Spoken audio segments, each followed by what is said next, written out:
Welcome, Gede. Thank you very much for agreeing to be on Uplift. Um, so, before we dive deep into what you're currently doing, why don't you give us a little background about yourself, where you've grown up and what happened to get to where you are today? Yeah. Hey, thanks for having me. I mean, this is very exciting, and very happy to be here. I met you at IE Yes. University, right? We were both going to the same university in Spain. That was very nice. And yeah, seeing you reaching out again, it was like it gave me a little bit of nostalgia, which is really cool. But but yeah, I mean, I'm originally Balinese. I'm highly passionate in culture, in heritage, in the humanities. All my life, I've been working with regenerative tourism through my family business, and then now, you know, as as life happens and it progresses, that passion still was stuck there with me. I still have that, and yeah, that's when I decided to start in Indonesia or in Bali, Naturprodukt and Naturkultur. These are two companies that are trying to really empower heritage and also empower communities, especially in rural areas. We do this through tourism, but we also we do this through manufacturing products with farmers and innovating products. And this all started because all the experiences I've gone through, living in Bali, living in Europe, um, 4 years in Spain, and seeing how it evolved in the tourism aspect of Spain. And also, I live in Bali as a tourism hotspot. Just things need to be more balanced. Things need to be more harmonized, especially with rapid development and loss of heritage. That is, that we are experiencing actually here, and many other locations, many other hotspots are also experiencing. So yeah, I guess that's all how it all started. It's just life experiences, and also mixed with passion and a willingness to do something about it. So yeah. Amazing, amazing. I remember when we met in IE in 2022, you were also involved in Mepantikan, which is the martial art in Bali that you were Yes. promoting. So what happened after 2022? So when did you graduate from IE? Was it Yeah, I graduated 2022. okay? Pantigan is our family business. My father created this martial art that is trying to really showcase the culture and heritage and arts of Bali through martial arts. Because I mean, he was a many years a taekwondo athlete, and he wanted to create his own martial art. And yeah, I mean, I grew up, in this situation where my parents are entrepreneurs and they are building a business from scratch, um, and creating such a martial art, in which what is it called? Which evolved into a tourism experience that is authentically Bali, really um, that is really bringing the guests into the real life of Bali, um, something like that. So yeah, that's and from there, uh, I, let's say, expanded my horizon because Mapantigan as a family business is already running well, and it's operating. So then, how can we create more expansion, and how can we create more out of this regenerative tourism that we try to do? And hence, Naturprodukt and Naturkultur was created. Yeah. Awesome, awesome. So like right after you graduated from IE, you went back to Bali and you got into this expansion mode where you want to build from the base that has already been set by a family, right? That's right. That's right. That's Awesome, right. awesome. So about Natur products. So I did a little research about it, but of course you know better than me. There's some ties with the company with Czech Republic, right? Is it that it was Yes. founded in the Czech, or did you find the one in Bali? Did you start that completely by yourself?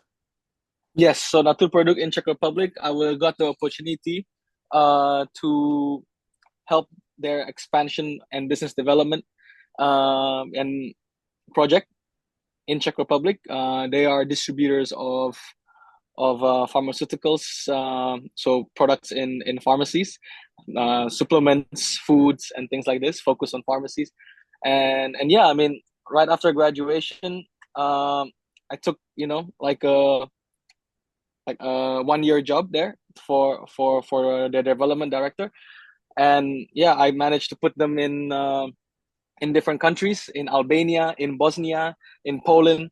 So yeah, expanding their products basically. And then because I love the concept and the name of Naturprodukt, I took it to Bali, of course, with their permission, and be like, hey, I want to create Naturprodukt, but the Balinese way, or the Indonesian way.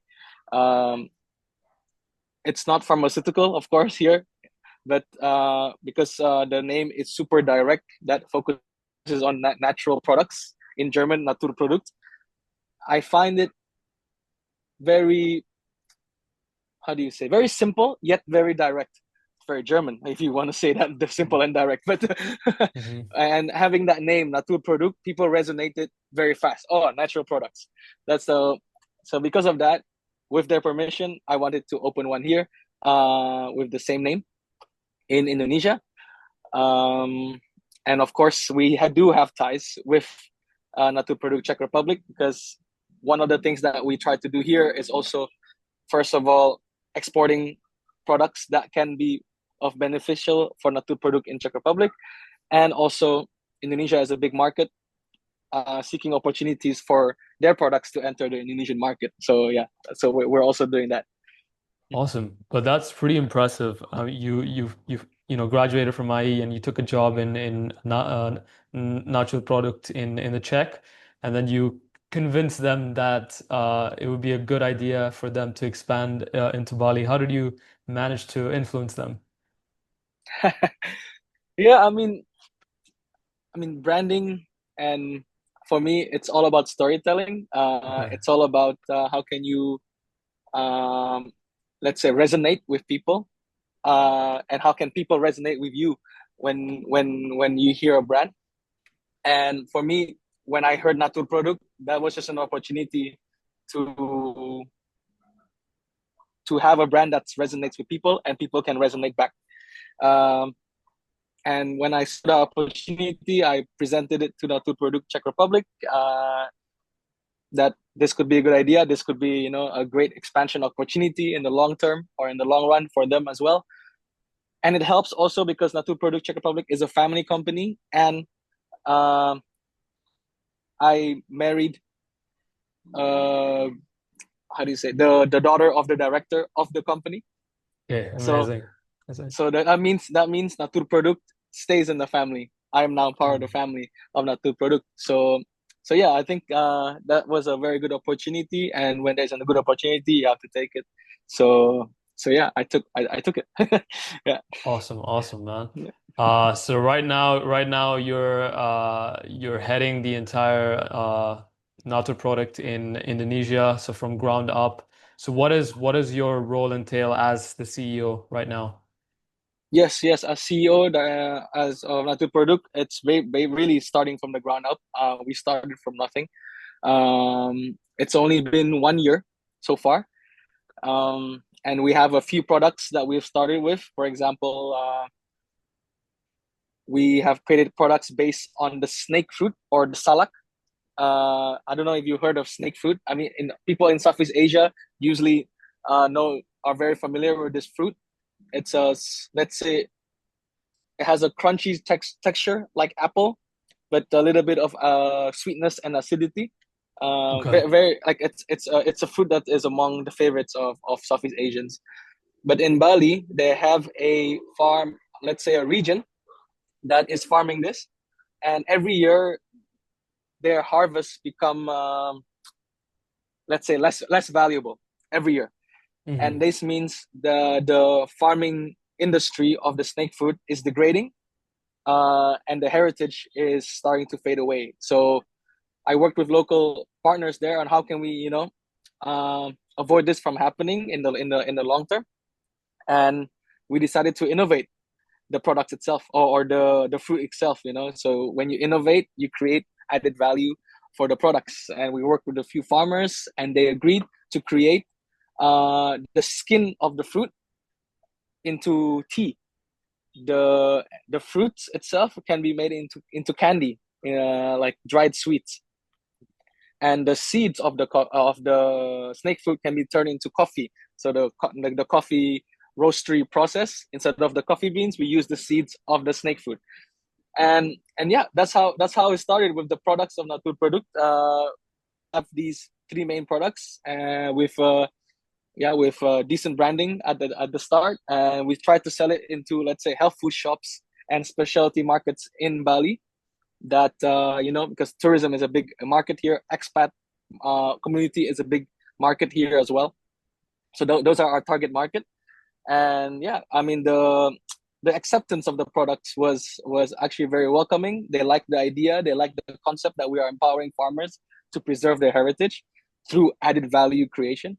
And from there, we expanded to other products. Now we are going into massage oil. Now we are going into bracelets. So last year, our first exports was bracelets used for company presents in Europe. The Christmas gifts that usually corporate gifts that they give around to their partners. Naturprodukt was part of that for a few of our partners in Europe. So yeah, I mean, the first year was a lot of work, a lot of groundwork, but I'm very happy that we managed to sell a few products, even though it's not a lot, but it's a good start. Yeah, 100%. And Yeah, yeah, I like the idea where you saw a problem where the snake fruit system was degrading, and was it a yeah. problem with demand, or was it like, what was the main problem? Why was it degrading? Was it just not well known anymore? I think I mean, as in any raw materials, the value of raw materials will always decrease, because Mm. I guess because supply is too much. I don't like, I'm not an economist in that way, but well, from what I see, where the trend is, where even when you see countries, like, when you rely on raw materials as your export, and you don't innovate, and you don't create a, let's say, a manufacturing base in your country, you can't compete in the long run, because raw materials goes down while production cost usually goes up. And while production cost goes up, but the price of the retail price still is stagnant, then farmers lose money. uh, True. so I get that's my basic, let's say, understanding of this. Yeah, makes And from sense. that basic understanding, and from that, let's say, seeing the trends, not only in agriculture, but also in other raw materials, let's say exports, and let's say developing countries that are stuck on that middle income trap, people say also, right? um, I wanted to do more, and I wanted to innovate so we can create added value, because added value creates more economic prosperity, and also creates, and in this case, preserves the heritage of the Salak farms that we try to save. So, 100%. And no, I love that. And how did you go about the innovation process? So there must be a lot of back and forth with the farmers. Did you involve like other stakeholders as well to, find these different forms of the snake fruit that you could then sell? yes, yes. So yeah, I was in contact with one of my close friends that is from the village, and he runs a charity in the village that teaches English to the local youth. Uh, Back in the day, my Mapantigan was supporting this charity as well, and and yeah, I mean, that's how I got connected with the farmers, because he's there as a trusted person in the village, which is really helps, because when you're in the village and you come from an outsider, and you basically just go, hey, let's innovate, and I'm from nowhere, they don't Yeah. trust you, right? So a local partner is very important. And I was very lucky, I was very privileged that I know a personal connection there that is willing to help me, and that is willing to also create, um, this ecosystem so the village can grow holistically, can grow economically, and also preserve its heritage. So yeah, I mean, I connected with them. He connected with farmers, and usually most we started with his family of farmers at first. That's very easy to do because they're more connected. And yeah, we decided to. We saw there were people making coffee out of different types of seeds. So then why not try salaka seeds or snake fruit seeds? And it turned out to be pretty good. We invited the Udayana University, which is like a university in Bali, to also do a lab testing. And it turns out it's high in antioxidants. It's very low caffeine. So yeah, I mean, you could say it's healthy coffee. Coffee with benefits, right? So Oh man. that got us motivated. And once the product was there, I was like, okay, there is product, great, but how do you sustain this product? So that means you need to market the product. So that was my job. That was my role to really try to push this product into the market. And yeah, small scale, but it's working so far in a small scale. So yeah, hopefully we can grow this in the future.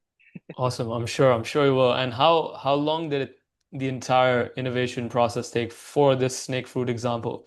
Like, must have taken you months, right? Yes, yeah. This snake fruit example started prior to Naturprodukt even existed as a company. Mm, So before that, I would say about, yeah, 6 months, I would say, but constant, like trying to, like, I was there. It's like 2 hours away from the city where okay. where, where I live, yeah, in Bali. And yeah, I was there a lot. I was sleeping over there, like connecting with the farmers, like having a personal connection, and trying different things out. They have tried different things out in the past as well. So I took that and like, like, let's say, perfect it. Um so yeah. Yeah, Cool. it took some time. Yeah. Did you launch the brand with the snake fruit product as the main one?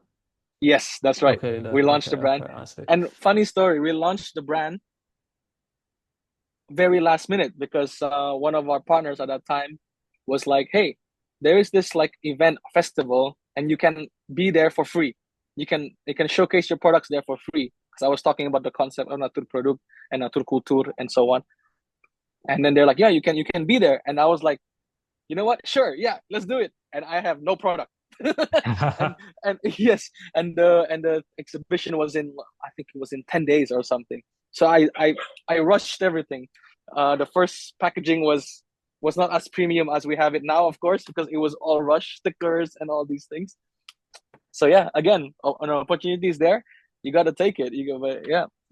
Yeah, man. I no, I totally get that. I think for anything in life, Yeah, like sometimes an opportunity just comes and you feel like you're not ready, but I think it's always good to just go for it anyway. You kind of make yeah. yourself ready in the process, when you go for it, and then you can Correct, correct. refine it afterwards. There's always time to refine. Exactly. No, seriously, like after that, I good feedback.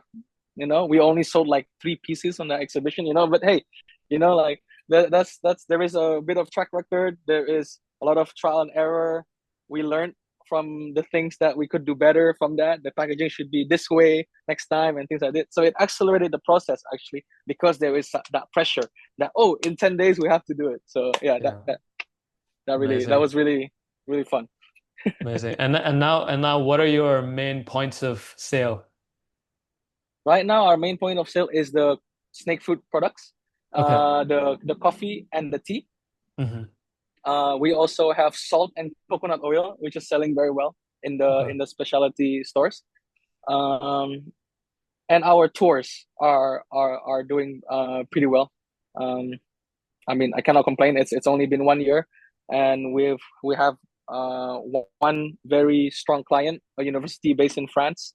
Every year they send their students, and we help create the curriculum for them for their learning expedition while in Bali. So they are our first partner and our most, let's say, loyal partners, because the past last year and this year they came. So next year they have committed to come again and always working with us. So yeah, our tour company, I think it's in the right process. We are affected from the Iran war, so a few schools canceled, because we have schools from Europe coming to Bali, that's supposed to come in mid-March and early March and end of March, and of course the Middle East getting bombarded. So yeah, they won't take that risk to come to Bali for that trip for their students. So yeah, we are affected. So that's unfortunate, but I think next year we're looking for more in-depth collaborations coming off from this year, even though the trips got canceled. But yeah, I mean that's the process, I guess. True. No, Yeah. that's really cool that you also launched this tourism aspect under Naturprodukt, because I think that Yes. that makes it go beyond the product and into experiences. Correct. Um, how did you collaborate or reach out to these schools? Like, did you reach out to them or did they reach out to you? And how do you go about that? Yeah. So yeah, most of the time I reach out to them. Okay. But funny enough, our partners in France actually reached out to me because yeah, once in a while I post in LinkedIn about our progress, about our offerings, and about what we can do, and things like this. I have a track record even before going to uni. I have a track record with working with students. I was a facilitator for school camps, for summer camps, and things like this. So yeah, I guess with that track record, and then the businesses that I was trying to progress, and some stories I share on LinkedIn, some people caught on, and yeah, this French university reached out to me if we could collaborate to make their curriculum. So yeah. That's cool. Was it all cold outreach or was it also like warm outreach as well? Was it like just you reaching out to people on LinkedIn, or of course you were creating content as well and people were coming to you, but did you do a lot of cold outreach as well? Yeah, I do. I do. I mean, email Okay. blast. Okay. I try to like when I'm in Europe, I try to connect with schools and have meetings face to face with them. Okay. Yeah, yeah, Amazing. all these things. Yeah, yeah. It's a lot of energy needed to do because you're starting from a network of zero, almost zero, right? Yeah. Yeah. So you need to do the extra mile to really do something. I even like in different schools, I even offered myself to teach workshops for free at the school, for example, Wow. either that is connected to Bali or things like this, in order to have that spillover of like to have the interest of the students as well and the parents to come to Bali to do a trip, for example. So yeah. Yeah, I think a lot of people underestimate the power of cold outreach because it's so hard, some people resist doing that, and the ones that actually do it get a lot out of it. Like for example, I was doing a lot of cold calling in my last internship, the one that I didn't enjoy. Okay. I was cold calling a lot. And of course, like these I was pitching a tech product. So we were pitching to directors and heads of these big Hmm. departments and even C-level executives. And it was crazy that like I actually booked a lot of meetings with these people, but it's hard to believe that you just cold call them on a random day, you pitch your thing, and then they say yes for a meeting. And the ones that don't try cold calling them are the ones that never get anything out of it. So I think the ones that try actually get Of something. course, and I mean I have to say like cold calling is probably the only way you can do or can reach out to networks when you have one, and you have no capital. You have like you have to start somewhere, and I mean, so excuse my French, but you got to have the balls to do it, like like 100%. because yeah, and that's I think very important because yeah, I mean I mean especially when you start from nothing or from a very small network, and you need to expand that network. Yeah, you need to be brave to get out there. Yeah, it's like what I like to say is it's like when you're in a club and you're trying to I don't know, approach girls, like, and you have no idea like if the girl's gonna like you or not, but you try, you say hey, like how are you, as simple as that. Like I know that's pretty bad maybe, but you gotta try. Same Uh, thing in business. 100%. I think if you try, at least there's a possibility of you getting what you want. But if you don't try, you're guaranteed to not get what you want. So Exactly, exactly, that's it. exactly. Yeah, yeah, Awesome. What's yeah, the what's the future like for Natu product? yeah. Yeah, for Naturprodukt, the future for me is to really expand our products, to inspire others. That if you look at your heritage, I think there's a lot of value. You don't need, especially in Bali, in the Bali context or in the Indonesia context. If you look at ancestral knowledge, if you look at ancestral philosophies, I think you can solve a lot of the modern problems for sure. Um, so yeah, so the business I want to inspire things like this. As a business, we want to expand. We are looking at collaborations with different entities at the moment. Uh, yeah, investors based in Australia, in Taiwan. These are still under talks and these are still under progress. Um, so yeah, with these, let's say, capital support, when collaborations, I think we can grow bigger. So yeah, we're in the process of that, of Naturprodukt and Naturkultur, by the way, also, because yeah, that's, as you said, that's, I think that is what makes us special, is we have products and we have experiences, and if you are ever in doubt about our products, you can experience it yourself and make it also yourself, right? Honestly. So there is that, and also, it creates a, let's say, diversified sector or diversified income stream, not only for us as a company, but also for our farmers and our community. Because when you rely on agriculture only, or when you rely on tourism only, Bali has experienced it that 85% of the Balinese GDP is on tourism, and when COVID hit, it was pretty tough for us. It was pretty tough for us. So yeah, I mean, that also, it's these types of things that I would like to inspire others, help others, and also create a good business that can sustain. That's the goal. Very simple, but Amazing. No, it's profound. I mean, I want to dig deep in the experience part. mhm. I haven't been to Bali, and I would love to someday visit, and I'll let you know when I do. Uh, Please do, please but do. uh, but about Bali, what does the world not know about Bali? Ooh, what does the world not know about Bali? Bali is more than just an expat paradise that you can have, uh, let's say, a good quality of life for good value. It's more than that. Um, we have strong heritage, we have strong culture, we have strong philosophies that sadly are forgotten, because if we don't forget those philosophies, I think we can solve a lot of problems when it comes to plastic pollution, climate degradation, environmental degradation, and things like this. Because what people don't realize is Bali and nature, the Balinese people, how we live, and nature is hand to hand. Like we're supposed to be harmonizing with nature, and our philosophies and our concepts actually teaches us that.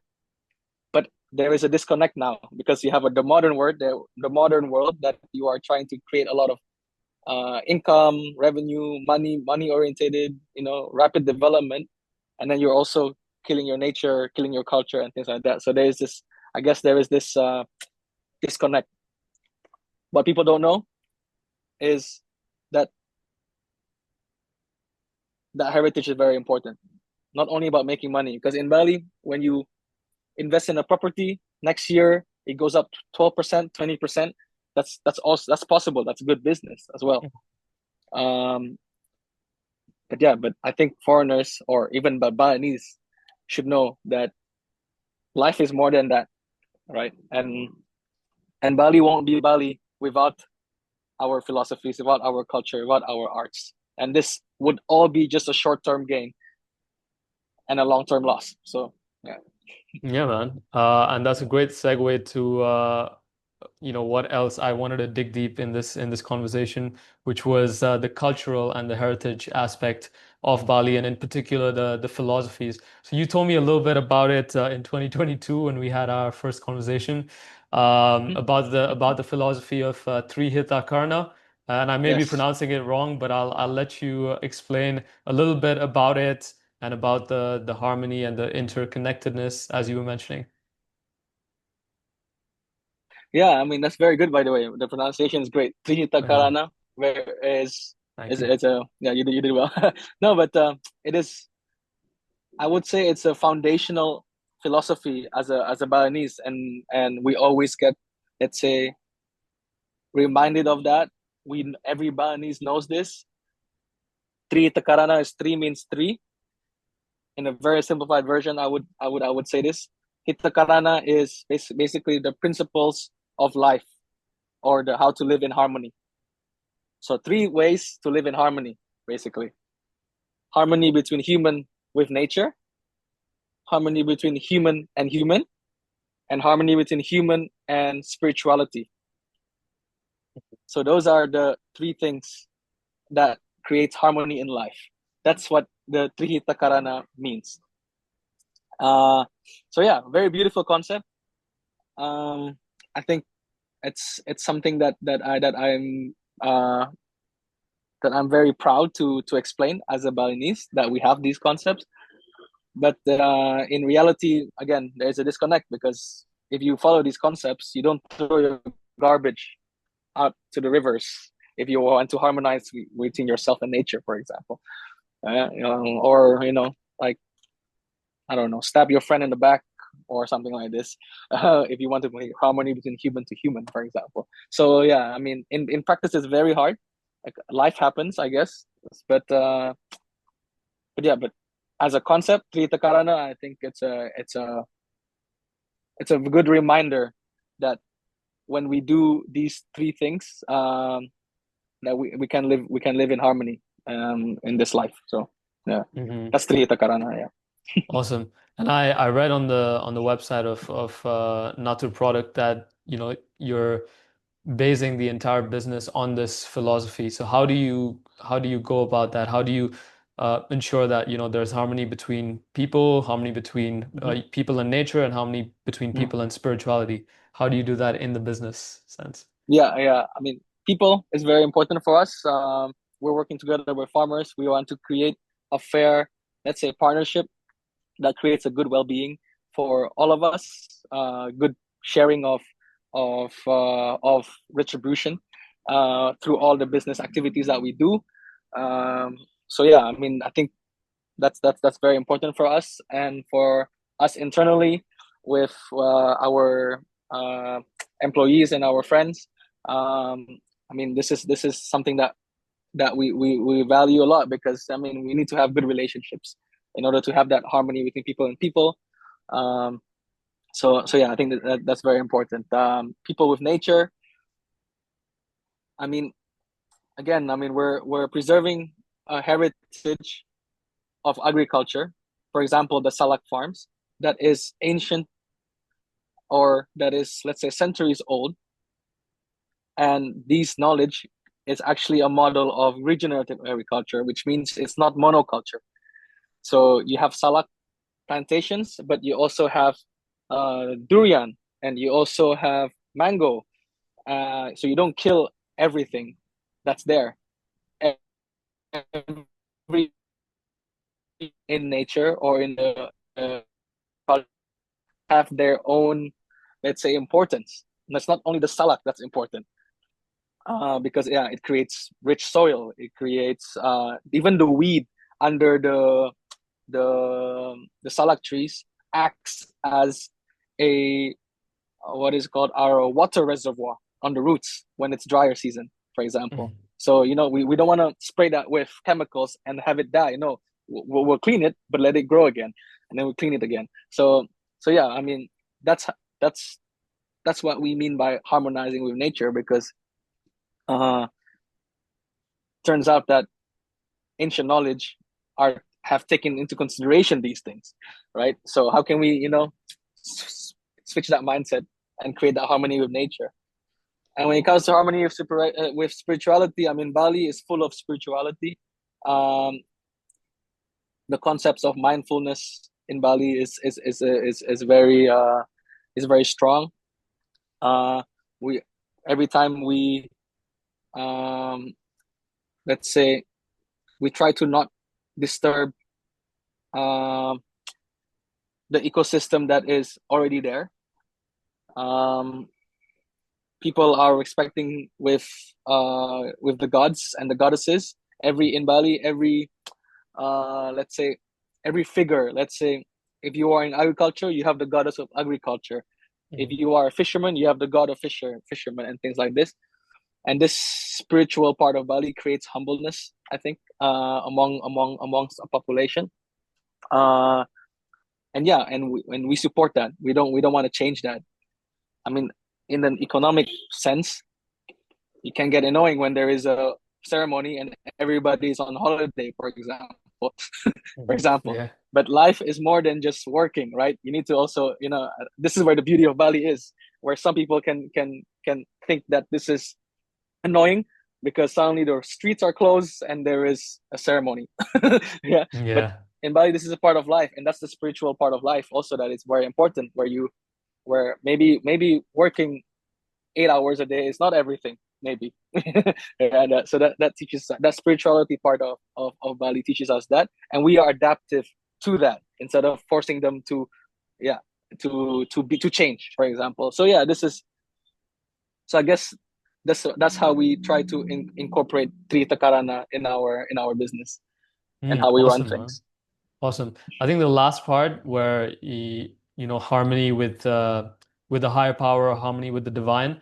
I think a lot of Hindus in India also practice that. So there's like a lot of rituals that we do, before beginning a business or before, Yes, a particular date or before like an important event. So I think all of these things need to be preserved so that the culture can stay unbroken, for centuries to come. Because otherwise, it's just going to break. It's going to get diluted, and everyone's going to be robotic, and there's no there's no exactly. there's no joy in that. So that's Correct, cool. correct, correct. Yeah, yeah. Hey, yeah. I mean, Bali and India have a lot of similarities because I think from our history with the Majapahit Empire and the Indian what is it called, traders in the past. So we basically combine, let's say, a more nature-based cultural system Mm. with the Indian symbols of gods and goddesses Yeah. and things like this. Yeah. So the goddess of the rice, Devi Shri, in Bali, which is the wife of, I think, Vishnu, right? Right, right. And Vishnu, we connected that with water because water is very important when it comes to agricultural lands. So Vishnu is the if you use a lot of water, you pay your respects to Vishnu as Yeah. in life, for example. So yeah, I mean, so we have our, let's say, cultural natural way of life, or let's say philosophies and way of doing things, and then because I guess traders and all these things happened during the Majapahit Empire times way back, so we took the Hindu concepts of India. And that's beautiful, I think. Yeah, man. I've heard that Bali also has a lot of Hindu temples, right? Exactly. Yeah, yeah. But Yeah, if you come here, I think you'll see it's very different than India. it's very Like different. Hindu True. temples, Yeah. but very different than India, which is just fascinating. Yeah, man. I'd love to see it. Yeah, How do yeah. you bring the philosophy into your personal life? So do you have any habits, things that you do on the daily that, kind of empower you to bring this philosophy? Yeah, yeah. I mean, um, in Bali, we believe a lot in what is it called? Respecting your ancestors, or Mhm. trusting that your ancestors guiding you towards something.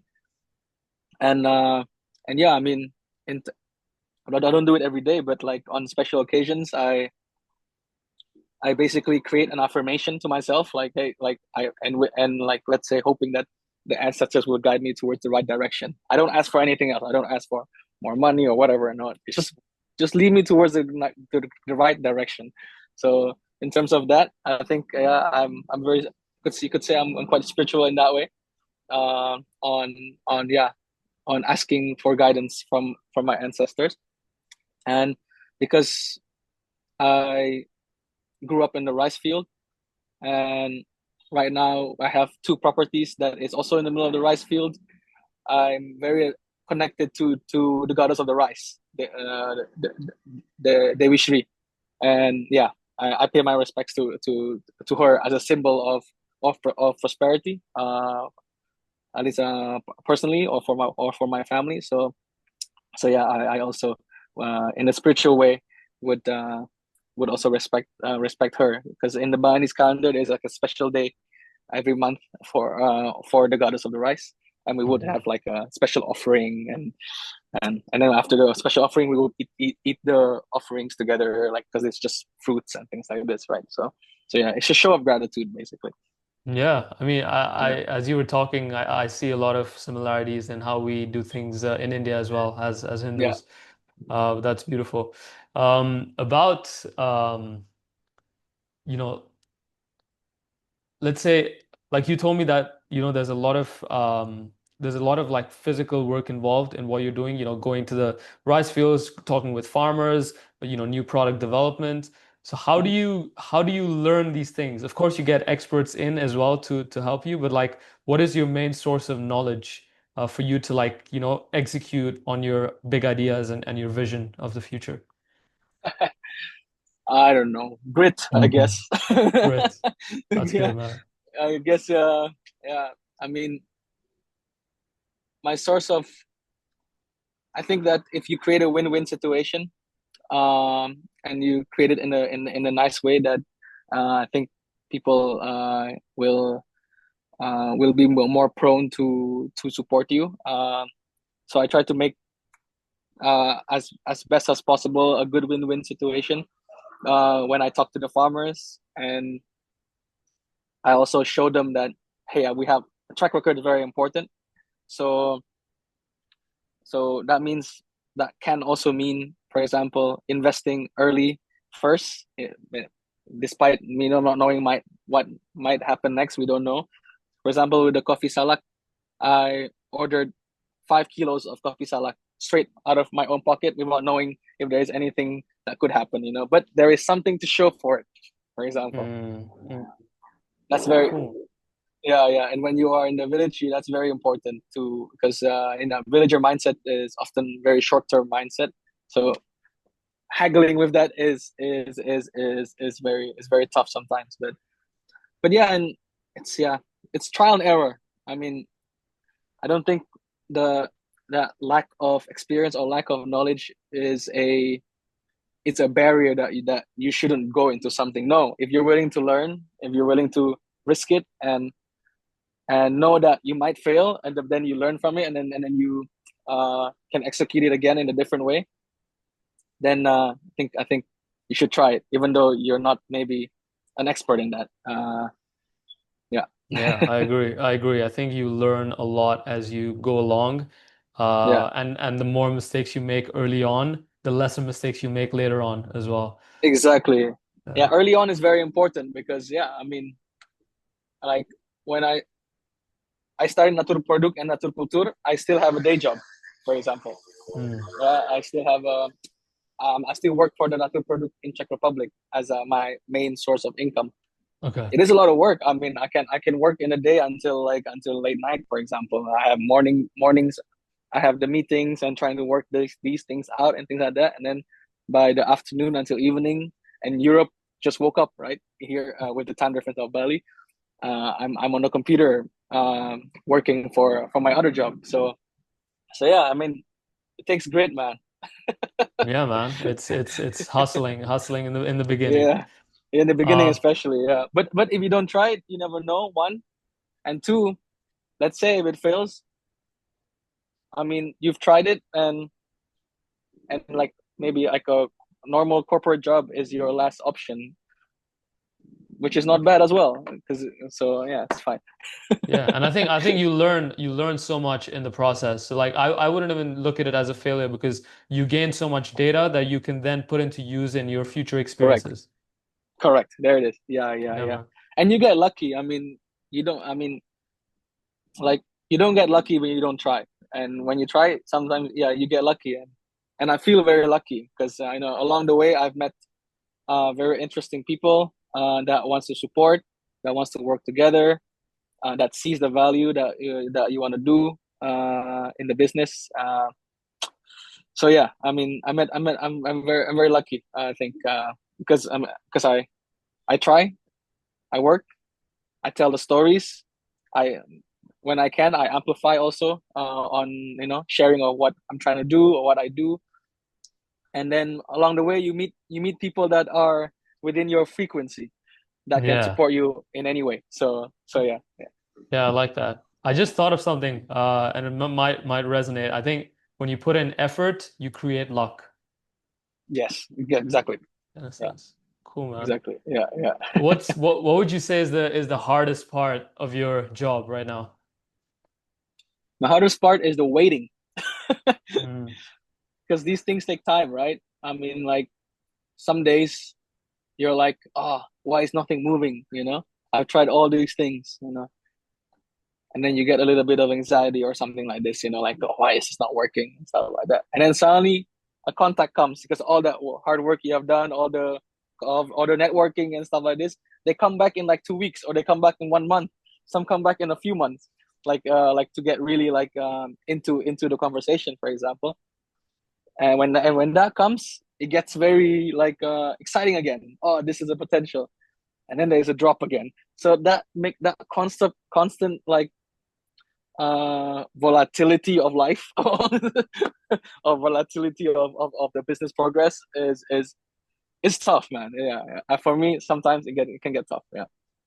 yeah. No, I get that. I think it's just persevering and staying through the course because a lot of people when they see like ups and downs, they give up very easily. But I think if you stay the course and you're just, on, you're still in the marathon, you're still racing, then success is guaranteed. Uh, yeah, man. That's right, that's right. What about Just, the sorry, yeah, go ahead. one more thing. Can I turn on the lights quickly? I Of know I course, know it's of recording, course. but yeah, yeah, Of course. Don't yeah. worry. Just wait. I just want to turn Oh, on the sure. lights. Yeah, yeah, because then you can't see me. Like it's starting Hmm. to get dark here. What time is it in India? It's 3:50 p.m. 3:50. Uh-huh. Yeah. So we're behind you. Yes. Yeah. All right. Should Have be you ha better now. Yeah, have you there it been is. to India ever? No, my father has, and he told me Okay. a lot of stories. He went to Vrindavan once. Oh, that's cool, man. He went to Uh, Vrindavan and Delhi and these things. So I want to. I think I hope to go next year because one yeah, of my really good friends is in Delhi as well, and now of you are also there, so I got to see you as course. well. Of course, man. Let me know. There's so many spiritual hotspots in India that I know that you resonate with. Because it's like it's a massive country with so many things to do. But Yeah, let me know and I can recommend you some things. for sure, man, for sure. You're in Delhi, I'm in Mumbai. Mumbai. Okay, okay. Yeah, All right, yeah, all yeah. right.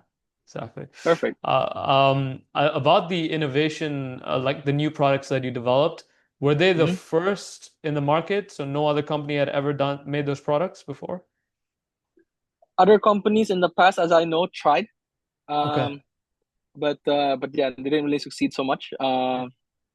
And for me, the missing link I saw was the branding and the concept itself. Mm. Uh, so yeah, so I did it on a different approach, looking at more that through this product we are empowering farmers and preserving heritage. So yeah, so with this Mm. concept, people are more understanding and they are willing to try it, use it as gifts, use it as a unique product that they should try. So so yeah, we're in the process of that, and then next we want to also try to get into the wellness industry, part of an experience. For example, when you are in the wellness retreat or in a spa and a massage, one of your experiences drinking your salaka coffee, for example, where yeah, high in antioxidants, it's decaf, and it's also doing something good that really uh, empowers the community in a regenerative way. So yeah, so Yeah, that's where man. we're heading towards that now. Yeah. So I'm seeing the focus is a lot on B2B partnerships, right? If Yes, that's I'm right. not That's mistaken. right. Okay. At the moment, yes, yeah, we haven't. We're looking at e-shops later on as well. but yeah, we're taking it step by step because we don't Mm. have a lot of team. I mean, my team is only basically me. My wife helps a lot. Um, and then all the farmers and all the things that all the partners on the villages when we get orders, we just tell them that we need a few kilos to make, for example. Um, so yeah, it's not a big team because we don't. Again, we're starting really from zero. There's no capital going into this at the moment. So yeah, but we're taking it step by step. Yeah. Awesome, man. Well, to conclude, if you had to give three tips for effective entrepreneurship, Mhm. what would they be?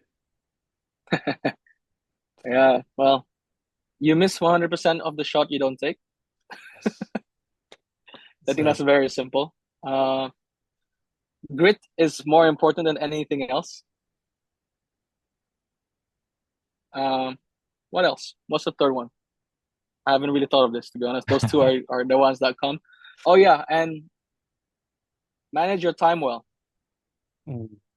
Manage your time well. I mean, have hobbies. Doesn't have to be. You don't have to work all day like that. No, I love football, by the way, and every Right. week, uh, I play like what 2 times, 3 times a week. And that's like Yeah. my refreshing time.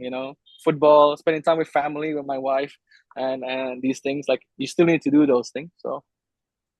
So yeah, it doesn't mean that you have to be like, oh, I mean, some people are like that actually. They're crazy and they want to, and a lot of successful people are like that. But yeah, I mean, I'm not that.